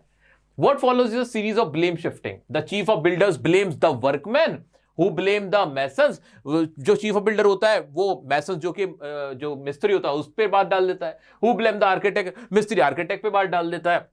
Who ultimately blames the king himself for making amendments to the original plan. और घूम फिर के बात क्या आती है कि जो प्लान में दिक्कत करी थी वो राजा ने की थी, तो राजा पे ही सारी बात आ जाती है कि उसने चेंज करा था प्लान को. Confused and pressurized by the crowd, the king seeks the advice of the wisest man in the kingdom, who decrees that the arch itself should be hanged as it was the culprit. अब वो एक बुद्धिमान की राय लेता है और वो कहता है कि राजा होता है बुद्धिमान आदमी की राय लेता है और कहता है अब क्या करना चाहिए, ये तो बात मेरे ऊपर आ रही है. तो वो कहता है कि जो आर्च है ना, जो आर्च है, आर्च को हम क्या मानेंगे, कल्प्रिट मानेंगे और आर्च को ही हैंग कर देंगे. उसमें क्या होता है, when the people protest this absurdity the king decides that someone must be hang to satisfy the public desire for hanging. लेकिन लोग इसका प्रोटेस्ट करने लगते हैं तो किंग क्या फैसला करता है कि समवन मस्ट बी हैंग, किसी ना किसी को तो हैंग करना ही होगा पब्लिक डिजायर के लिए. He decrees that whoever is tall enough to fit the high set noose will be executed. वो कहता है कि भाई जो भी जो फांसी के फंदे पे जो साइज का आएगा, जिसके साइज का वो पूरा फंदा बना हुआ है, उसको हम लटका देंगे. As it turns out, only the king is tall enough. वहां पे कोई इतना लंबा ही नहीं था कि जो फांसी के फंदे पे जाता और उसके वो आता गर्दन में. किंग से ज्यादा लंबा कोई नहीं था, वही सबसे लंबा था वहां पे. He is hanged by his own decree. अब वो अपने आदेश के हिसाब से खुद ही फांसी पे लटक जाता है. According to custom, the next person to pass the city gate chooses the new king. वहां पे रिवाज ये था कि जो भी सिटी के गेट से गुजर के जाता था वो ही नया राजा चुनता था. An idiot happens to pass by and because he loves melons he names a melon as the king. वहां से एक बेवकूफ गुजर रहा होता था, उसे तरबूजों का खरबूजा बड़ा शौक होता था, मेलन का. तो वो क्या कहता है, वो मेलन को ही बोलता है कि मेलन को राजा बना दो. The people accept this because as long as the king leaves them in peace and liberty they do not care who or what sits on the throne. और लोग भी मान लेते हैं, उन्हें कोई परवाह नहीं होती जब तक कि वो बहुत खुशी में रह रहे होते हैं, शांति में रह रहे होते हैं, तो उन्हें फर्क नहीं पड़ता कि थ्रोन पे कौन है. और इस तरह से एक ये कहानी का नाम पड़ता है the tale of melon city की, एक ऐसी सिटी जहां का राजा कौन है, मेलन है. ये पूरी कहानी मेरा बच्चा, बहुत आसान सी कहानी है, बहुत ज्यादा इसके अंदर कुछ है नहीं. चॉइस में क्वेश्चन आएगा, उस हिसाब से आप देख लेना. जो आपको सबसे ज्यादा कॉन्फिडेंस जिसमें महसूस हो उस चैप्टर को अटेम्प्ट करना है आपको. इसके कुछ क्वेश्चंस मैं आपके सामने पेश कर देता हूं. Okay, the king in this poem is just and placid. जहां इस पोएम के अंदर जो किंग है वो बहुत ही ईमानदार है. Why does he then lose his temper? Does he carry his notion of justice too far? Answer. फिर वो अपना टेम्पर लूज क्यों कर देता है? तो वो आंच बनाता है, आंच लो होती है, जिसकी वजह से उसका क्राउन जो होता है वो किक ऑफ हो जाता है. ये तो the king was celebrated for his calm temperament. This was mainly a facade. He lost his composer the moment his crown was knocked of. उसका जो क्राउन होता है वो नॉक्ड ऑफ होता है, नीचे जाके गिर जाता है, तब वो ज्यादा अपना टेम्पर लूज कर देता है. In a misguided attempt to appear just, वो बहुत जस्ट दिखने के लिए, बहुत ईमानदार दिखने के लिए क्या करता है, वो कहता है कि someone must be executed. And his obsession with following a literal mindless version of justice was his undoing. ठीक है. How did the chief of builders, the workman and the masons save their lives. वो जो chief था, builder chief था, masons था, और जो फिर उसके बाद आर्किटेक्ट था, उन्होंने अपनी जान कैसे बचाई. The characters escape punishment by constantly shifting the blame. वो क्या कर रहे थे, कॉन्स्टेंटली शिफ्ट कर रहे थे ब्लेम को. The chief of builders pointed to the labourers. जो बिल्डर चीफ था उसने लेबरर पे डाली. The labourers in turn blamed the masons. उन्होंने मजदूरों पे डाली, मिस्त्री पे डाली. एंड ब्रिक मेकर्स जो ईंट बनाने वाले उन पे डाली. Finally, the masons claimed the fault lay with the architect who designed the structure. ये हमने पहले ही पढ़ा हुआ था, पहले मोटा मोटा पढ़ लिया था, छोटा छोटा पढ़ लिया था. आगे बढ़ जाए, हाँ सर बढ़ जाइए. How did the architect turn the tables on the king himself? Architect ने टेबल टर्न कैसे कर दी थी, कि उसने क्या कहा था कि it was the king himself who changed the original plan. क्या ये लाइन मेरा बच्चा नहीं लिख सकता? हाँ सर लिख सकता हूं मैं. When the architect was summoned for trial, he cleverly reminded the king that the final building plans had been modified by the king himself. This revelation stunned the king, making him so confused and anxious that he paused the proceeding to seek counsel from the wisest man in the realm. Who on the old wise man's advice was led to the gallows, and why had the proceeding been halted? Wisest man ने क्या proceeding किया, क्या उसने decree दी थी, क्या उसने बोला था? उसने बोला था कि जो आर्च है उसको ही हम क्या करेंगे, हैंग करेंगे, एग्जीक्यूट करेंगे. उसके बाद लोगों ने प्रोटेस्ट किया था. How did the king save his own skin when the architect turned the table? और वो ये wisest man था, Trikyushuda announced that he would consult the oldest and therefore wisest man in the kingdom for a solution. उस राजा ने कहा था wisest man से solution मांगी. wisest man ने बोल दिया था कि जो आर्च है हम उसी को फांसी दे देंगे. ठीक है. How did circumstances lead to the execution of the king himself? Circumstances क्या थे वो हमने देखा नहीं है मेरा बच्चा, के नूज का साइज में कोई भी फिट नहीं बैठ रहा था. The king was the only person who was the tallest to the noose, जो कि जो साइज जो था उससे ज्यादा कोई टॉलेस्ट था ही नहीं. The king trying to satisfy the decree that anyone who fit the high noose would be hanged.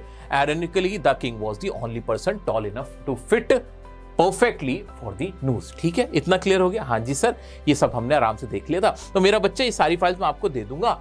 आज हमने हमारे स्नैपशॉट्स के जो जो आपके चैप्टर सिलेबस में आ रहे हैं वो सारे हमने कंपाइल के, बहुत अच्छे से उनकी स्टोरीज को समझे, उनके क्वेश्चंस को देखे. अभी हम क्या करने वाले मेरा बच्चा, अभी तुम्हारे पास जो भी क्वेश्चंस हैं जो कि तुम्हारे टीचर ने करा रखे हैं, तुमने तुम्हारे और कहीं से भी तुमने पढ़े हैं, उनको आप अटेम्प्ट करोगे तो तुम्हारे पास आंसर होगा. और उसके अलावा भी मैं बता देता हूँ, जल्दी से मुझे अपनी फाइनल एग्जाम की डेट बता दो. तुम्हारी फाइनल एग्जाम डेट क्या है, और उसमें मैं तुम्हारे लाइव रख के और बहुत सारे क्वेश्चन जो कि थोड़े बहुत मुझे लगता है कि हाँ और बच्चे रह गए, एक बार इनकी भी दोबारा प्रैक्टिस करा दूंगा और क्वेश्चन भी करा दूंगा. बल्कि पूरी इंग्लिश ही कराऊंगा ना, हॉर्नबिल भी कराऊंगा, दोबारा से लाइव पोएम भी कराऊंगा. और लाइव सेशन में हम तुम्हारे एग्जाम से पहले सारी चीजें कर रहे होंगे. तो मुझे अपनी अपनी एग्जाम डेट जरूर बता देना. अगर तुम्हें ये मेरा वन शॉट लेक्चर अच्छा लगा हो तो अपने भाई को लाइक किए बिना मत जाना. कॉमेंट में बताना कि मजा आया कि नहीं, कैसा लगा तुम्हें. एंड ये सारी पीडीएफ तुम्हें मिल जाएंगी, सब प्रैक्टिस के लिए भी तुम्हें मिल जाएगी. Thank you so much for your love, thank you so much for your time. Wishing you good luck for examination. तुम मेरे चैंपियन हो, धूम मचा के आओगे. मिलते हैं 12th क्लास में. एडवांस में ही तुम्हें 12th क्लास की बधाइयां दे देता हूं. मिठाई खिलाने आ जाना मुझे, बढ़िया सी कोई बालूशाही पसंद है मुझे, देसी घी वाली, वो मुझे तुम खिलाने जरूर आना अपनी 11th क्लास में टॉप करके। Okay, thank you so much, bye bye, take care.